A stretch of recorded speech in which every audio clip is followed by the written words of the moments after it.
Hi, everybody. Welcome to Colorado Inside Out. I'm your host, Dominic Dezzutti. It is going to be a wild one. Sit back and enjoy this one. Thank you for joining us. Let's get a quick take on Digital First Media, the owner of the Denver Post, announcing that the Denver Post and other newspapers that Digital First owns are for sale. Patty Calhoun from Westward, we heard a little bit about this as guesses earlier this spring, and finally it made official. Now that it is official, do you think there's some buyers here in Colorado that might be interested in Denver's major daily newspaper? Well, we've already discussed how Colorado Inside Out would happily purchase it, and I pulled out my parking card. I've started the fund, but we'll need more donations to make it true. You know, this follows 2 days after the Denver Newspaper Guild basically sent out an email saying, please, anyone in the world buy the Denver Post. Someone like Helen Bonfils, who ironically had already owned the Denver Post. There have been so many cutbacks there, as there have been at daily papers across the country, but you know, the hope for every daily paper in this country now is for someone who really cares about local issues to buy it, because obviously the venture capitalists who bought them up in the last 20 years cared about profits, not necessarily the community. I think we'll see some people stepping up. Certainly many people hope Phil Anschutz is on speed dial right now since he already bought the Gazette. Mm-hmm. Amy Oliver Cook, Executive Vice President at the Independence Institute, thank you for joining us. What do you think? Do you think is it time for someone local, at least that cares about the community, to own the daily newspaper in Colorado? Well, actually, I'm waiting for, now the Westward is going to be the voice of the Mountain West. So the Denver Pot. How could you go wrong? Yes, I think so. And it would be, you know, the name Phil Anschutz has been tossed about, of course, and that means possibly we'd see Wayne Lageson as the editorial page editor of the Denver Post. I'm just throwing that out.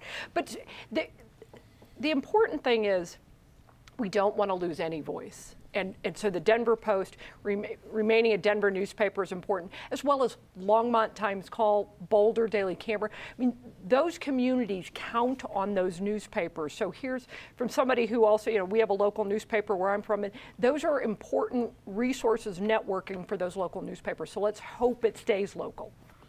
Eric Sonderman, political analyst. What do you think is going to happen, and what do you hope is going to happen?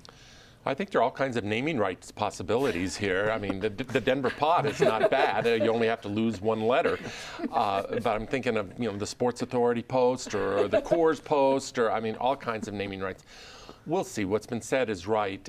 It would be wonderful if new ownership comes about, and we'll see what kind of offers ensue, was really committed to Denver. I think one of the big issues is it just new ownership who's going to, by and large, maintain the paper such as it is, or is it going to be new ownership that really wants to put its imprint, philosophical imprint, editorial imprint, et cetera, on the paper. The newspaper world these days is such an unstable business to begin with, and obviously if you're sitting around the Post newsroom these days, this morning's announcement just added a huge new measure of instability to it. Penfield Tate, attorney at the Greenberg Trial Rig, also a former state lawmaker. Wrap it up for us. You know, I agree with much of what's been said. You really hope that there's either a local investor who wants to step up and own this established part of our community, or if not local, someone who at least is committed to the concept of a newspaper being a mechanism to give voice to and reflect what's going on in the local community. There's a lot to be said for that, and if we get new ownership, maybe they'll take a different look at how to approach this, rather than being concerned about, we want them to be profitable so they can hang around, but rather than worrying solely about the return for your investors or shareholders, look at ways to be innovative and continue some of the things the Post has done, where they've combined both the print edition and the electronic edition, so that they can attempt to expand the readership and maybe even offer different types of services in terms of reaching out to the community. The Club 20 debates in Grand Junction kicked off the official debate season last weekend. The The debate with Mark Udall and Cory Gardner was one of only 5 that Udall has agreed to book with Gardner this fall. Meanwhile, Denver Post poll released this week shows the race within 4 points, with Udall in the lead.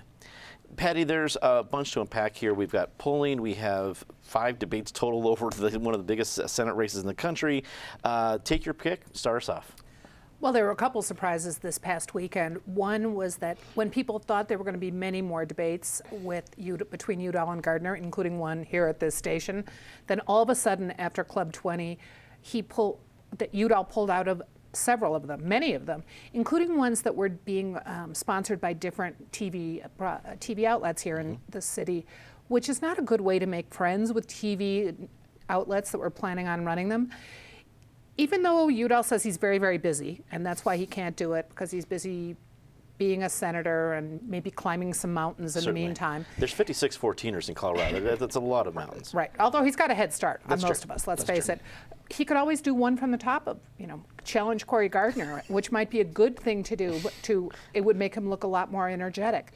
It's hard for this not to look like Udall is either being way too cautious or flat out scared, because he's a guy who has always been out there speaking his mind, or he seemed to, and this makes it feel like he is scared to meet up with Gardner. He doesn't care. It's almost as though the fire's gone out some with Udall. So I wish he'd accept a few more debates. I wish he'd liven things up and refrain from talking about the 2 beheaded journalists, which was his big misstep after Club 20. But the bigger surprise is that he's actually polling better right now than Hickenlooper, which was something we didn't anticipate after last weekend. Certainly. Amy, this came as a surprise to me. I mean, not only as a debate producer and actually being impacted by Udall's decision, but the fact that he's a sitting U.S. Senator. He's used to debating, and he has debated throughout his career here in Colorado. So it's not like this is a new person, a political neophyte that was going to get beaten up by Cory Gardner. It was going to be fair debates, and Cory Gardner is certainly going to throw some punches, but it's not like Mark Udall is helpless in a debate. What did you make of the announcements and of how the Club 20 debate went? Well, I was surprised that Mark Udall wouldn't do it. I mean, really shocked when I read the story from Sean Boyd, who was pretty clear that she was frustrated, and I mean, there was certainly anger in the tone of that story, and rightly so, because normally you would have a challenger who's sort of trying to be reluctant or be a little coy about can they fit it in their dance card? The political dance card's all full, so they can't make it. Surprised that it was Mark Udall that said no, and also to TV debates. It's not as if, I mean, this is an audience that there is an audience that still watches TV on a Friday night, and these debates are important. And a lot of it they'll say, well, it's just gotcha. We're waiting for somebody to make a mistake. But it's also about not being afraid, and that even if you do make a mistake, that you come out and acknowledge it. It gives this appearance of weakness, which goes back to the Club 20, where there were some mistakes there. And also, I would say, CNN, it's not Fox News mocking him, but CNN mocking Mark Udall on his response to the president's speech. I mean, it's just sort of been a bad week overall. Eric, this is you and I personally, since we're co-hosts on Colorado Decides, the debate series we do with Channel 4 here in this, and the show in the debate that Mark Udall passed at Channel 4. We were going to broadcast here. You were going to be a part of it, and the same day he bypassed the one at Fox 31. So, I mean, just rough numbers. That's 3 hours of free primetime airtime in the midst of October, when people are filling out their ballots in a very tight race that he would prefer to pass and go with whatever 30-second ads he'd like to produce. You're an analyst, you're a strategist, you know all the different sides of this. What do you think? I think we screwed up, Dominic. I think we should have been proposing to hold the Channel 4, Channel 12 debate maybe in Lamar. Because if you're in Grand Junction, Mark Udall will come and debate. If you're in Fort Collins, Mark Udall will come and debate. But somehow he doesn't want to debate on live TV in the metro area, where only, I don't know what the number is, but 70 or north of 70% of the state's population is. And I think there's something wrong about that. I'm guessing that he received bad advice from a staff level advice, consultant level advice, or whatever. But ultimately, it's his call, it's his responsibility. I do not think it is too much. And you and me aside, Channel 12, Channel 4 aside, people can fill up that airtime. That's not the issue. Right. I think the issue is that you have a 6-year term as a United States Senator. You're asking to renew that term for another 6 years. The least you can do is show up face-to-face with your opponent. If major TV stations are willing to give you an hour of live time, come and show up and interview or re-interview for your job. Make your case direct to the voters. Yes, you can have all the 30-second ads in the world, upbeat ones with a lot of Americana and white picket fences or climbing the mountain, or really mean, nasty attack ads, but that does not substitute for a face-to-face encounter. And I don't understand, it does not fit with the Mark Udall persona that he would duck these debates, but unless there's a change of heart, that's what he's done. Real quickly, in terms of poll numbers, the race to me feels stuck. Maybe Udall has a small, within the margin of error, right around the margin of error, working margin, better be a couple points up than a couple points behind. But the numbers we're seeing are numbers we've seen now for several weeks. I think the race is basically stuck in place, and it's waiting for some kind of game changer, something that somebody does, either on the positive side or on the negative side, that changes this status quo. Penn, you've seen all sides of this, both as a state lawmaker and as an analyst. I know I'm biased. I'm a debate producer by trade. I'm always thinking they really matter. Am I just being Pollyanna? Do debates matter anymore? It's hard to say. I would offer that debates matter to that small subsection of the voting population that watches them, that cares about them, that pays attention to them. I would offer this. I disagree with some of the comments that have been made and agree with some. I don't think Mark Udall is running scared. I don't think he's a coward. I don't think he's ducking. But then again, I don't know. I'm not privy to the campaign strategy. The whole purpose of a debate is really a component piece of getting the candidate out, so the candidate gets to speak to their own message, gets to present themselves to the voting populace, and talk about the issues that they care about and are clear about their stances. Now, you can do that in a variety of different ways. I've often argued that a TV commercial is the worst way to do that. The best way to do that is really retail, grassroots, door-to-door campaigning, whether you get on a bus, whether you walk a neighborhood, whether you take a road trip in a car, but getting out and let voters do what I call the taste test. They need to touch you, look at you up close, and talk to you and get a sense of what your character is. Some would argue that a debate is not the best format for that because the candidates are scripted, they're coached, they're ready, they know what their points are, and sometimes that direct interaction gives the voting population a better sense of where the person's really coming from. It's unfortunate. I think everybody likes the convenience of a live debate, but they have agreed to 5 debates. They've done one now. There'll probably be some others that pop up sometime during the cycle. We'll have to wait and see how this plays out. In terms of the polling, I sort of agree with Eric. It's kind of interesting because I think the race is kind of stuck and everybody's sort of waiting for that pivotal moment where the whole race turns on some either flub or some new idea or new thing that a candidate puts out. Garner has tried that now by all of a sudden coming out in favor of, I guess, over-the-counter birth control availability, and a number of Republican candidates around the country, ironically, are doing that. But just this afternoon, I began to see the counterpoint to that, and the fact that many are now arguing that's just a subtle way of trying to undermine the Affordable Care Act. And so that, that whole conversation has got to work its way through the process also, and maybe that'll move some of the numbers one way or another. Looking at the governor's race, the Denver Post released this week, the Denver Post poll released this week was in line with other national polls showing the race within 2 points. Hickenlooper still holds a lead in most polls, but is usually under the margin of error. Meanwhile, John Hickenlooper's campaign rolled out its first TV ad this week, featuring Hickenlooper tending bar at the Winku Brewery, a restaurant that he used to own. Amy, I'm not sure if you've seen the ad yet, but you have Hickenlooper pouring beer, Lieutenant Governor Garcia enjoying a beer at the bar. You have order up with hamburgers, things like that. It's a great ad for a bar, but I'm not really sure. Do you think it does much for the campaign?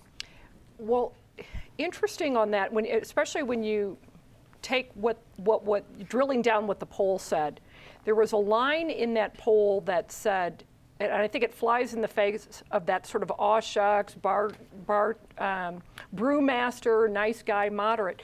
The Denver Post wrote that John Hickenlooper is a known quantity and a polarizing figure.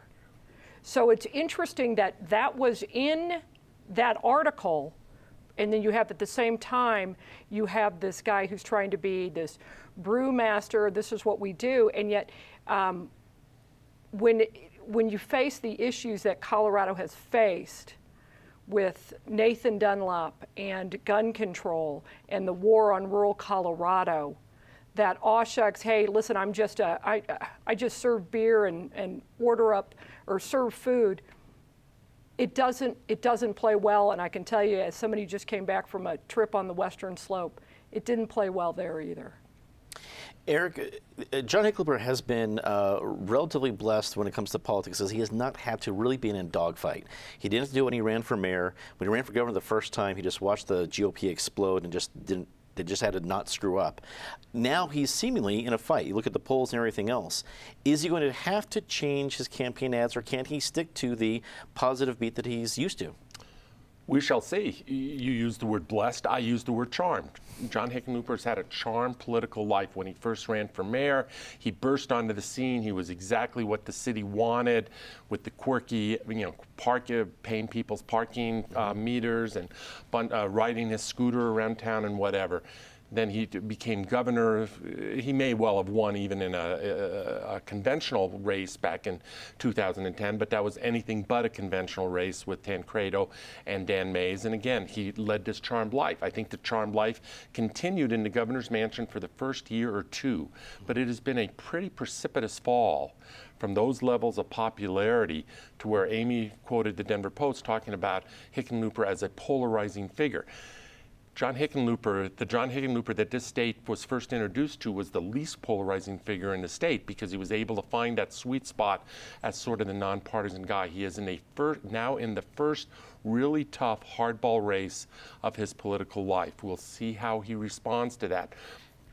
Penn and I, in the first round of questions, used the word stuck with reference to the Senate race.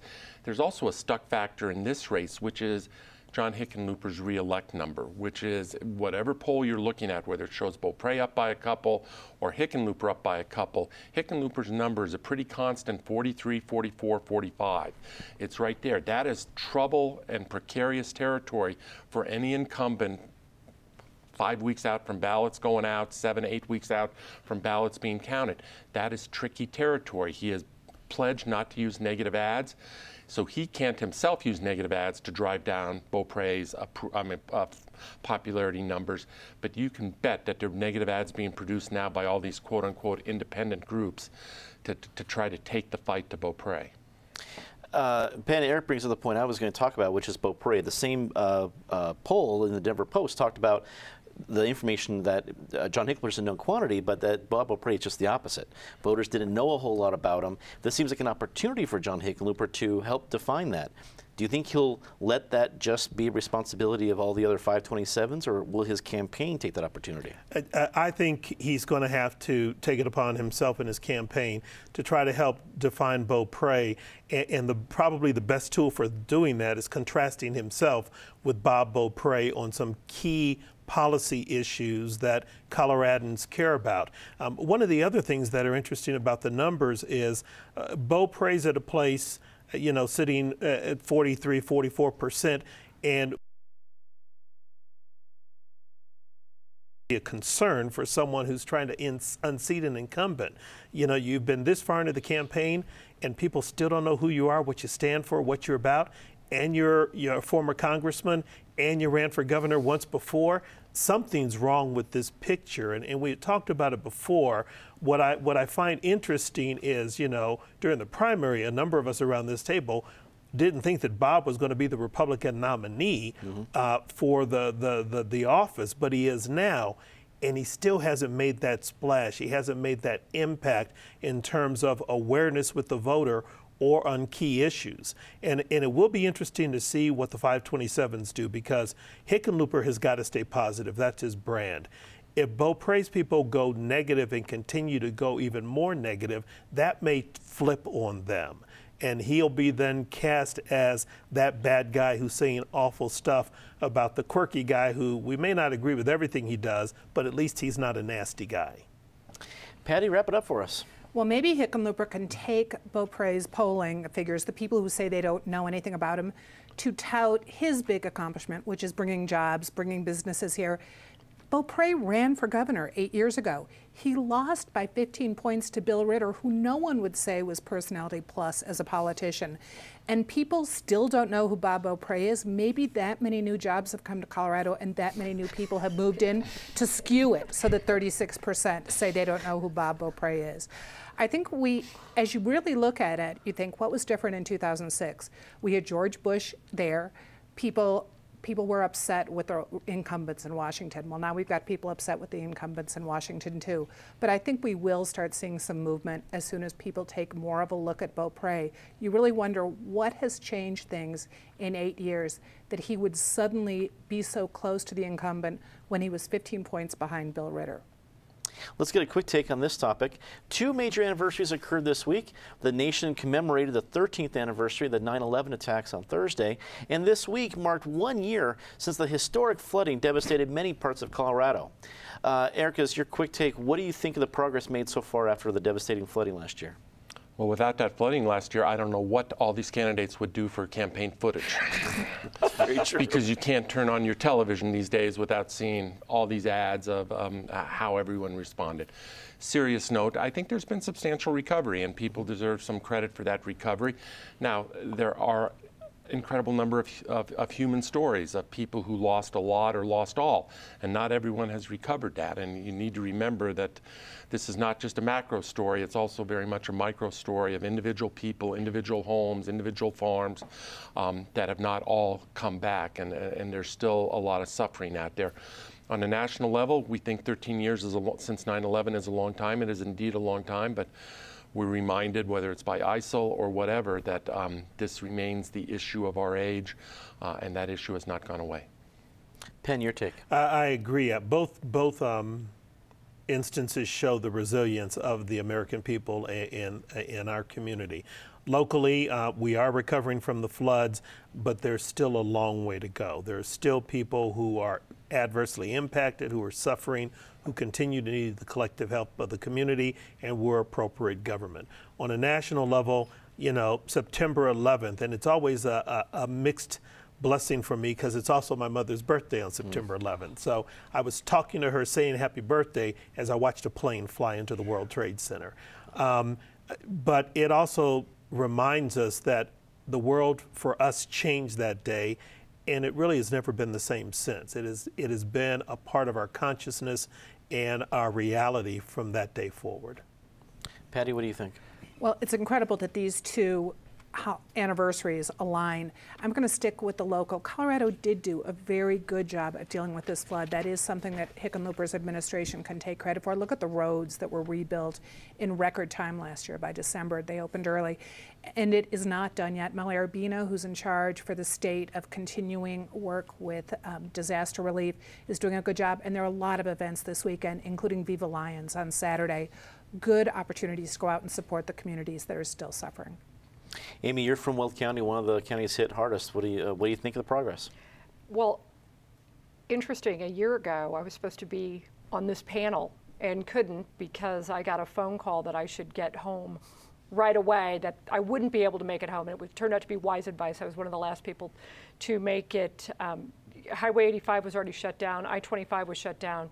So I had to snake through Weld County, one of the last people to get headed westbound on Highway 34 to make it home. And then I spent really that afternoon, the rest of that afternoon into the evening, that whole weekend on the air, providing places where people could get resources. People had been displaced from their homes. And this is my point. It was local people that did this. I mean, there was certainly help, but it was local elected officials, it was local business, local churches that opened up resource centers, places for people to take showers, local nonprofits, local media that came together immediately So as somebody who watched this unfold, and I don't care Democrat or Republican, it was really local communities that did much of this work.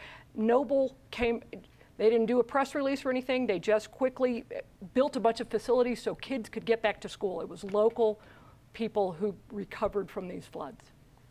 Favorite part of the show, Disgrace of the Week, but let's do it quickly. Patty, start us off. Whatever. Crested Butte, which sold its reputation for this insane painted blue Bud Light campaign. They're getting bad publicity about the environment because the blue is washing off the streets. They got bad publicity because of the Durango airport. It was a Gunnison airport where people were stuck. Do not sell your community out for a Budweiser commercial. Amy. Maybe a vodka commercial. I'm sorry.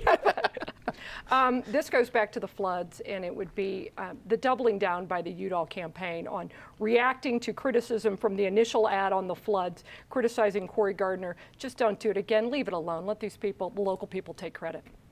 Eric. The National Football League. They made a big deal this year about improving their video replay process for close calls on the field and how fast they can now get the video replay and get the call right. But they couldn't review a video in 5 or 7 months that now most reports says the NFL had during that time. This is really shameful. If Roger Goodell holds his job after this, I will be surprised. Ray Rice is not the only head that needs to roll out of this one. Penn. Don't have one. I'm going to save mine for Say Something Nice. Okay. Less than a minute. Say something nice. Patty. Dave Linegar, who just gave an incredible donation, the Wilderness Experience, to the University of Colorado. $40 million worth. It's great. Amy. Moffat County, Colorado, 600 came out for a community meeting on EPA regulations. Eric. You and I did debates yesterday. Dominic taped them yesterday. They're airing right before the show tonight of all the independent and third-party candidates.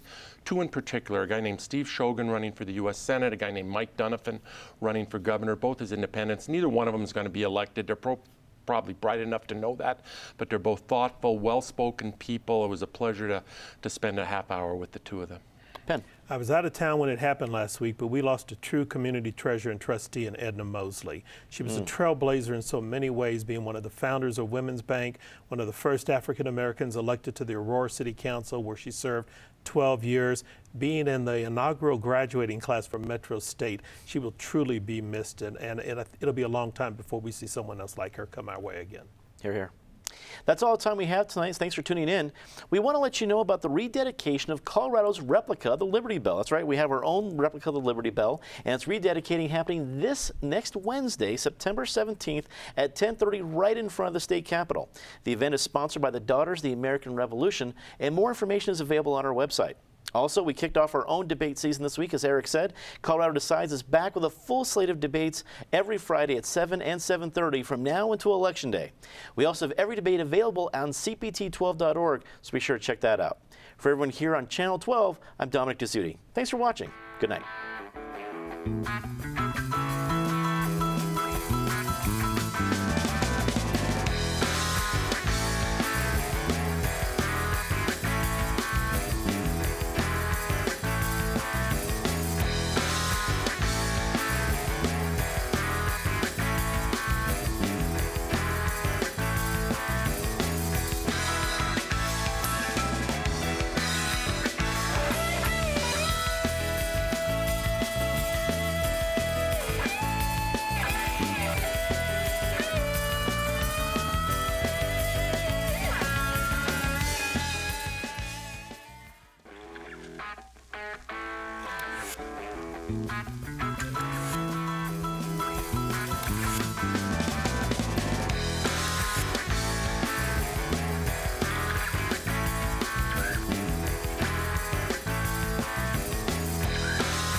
Hi, I'm Ken, and I am one of the camera operators for the Colorado Inside Out show.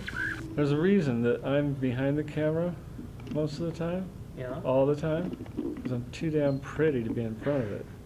We run 4 cameras on the show, 3 cameras on tripods, 1 on a jib. The cameras that we use for CIO, or Colorado Inside Out, are pretty standard cameras. Viewfinder's black and white, which helps with focusing. There's a zoom control and focus control. So all the camera operator has to do is aim the camera, focus it, and zoom to the appropriate shot. This is the jib. What the jib allows us to do is to move the camera up and down or back and forth very smoothly. Makes for a nice opening and closing shot. And we also use it for wide shots, transition shots in between the close-ups of the guests on the show.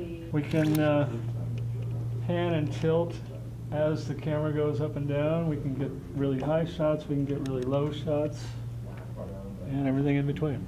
This is an LCD monitor for the jib camera. It allows the jib operator to be able to see what they're pointing the camera at and to focus and compose the shot and everything else. It's basically the equivalent of the viewfinder on the other cameras.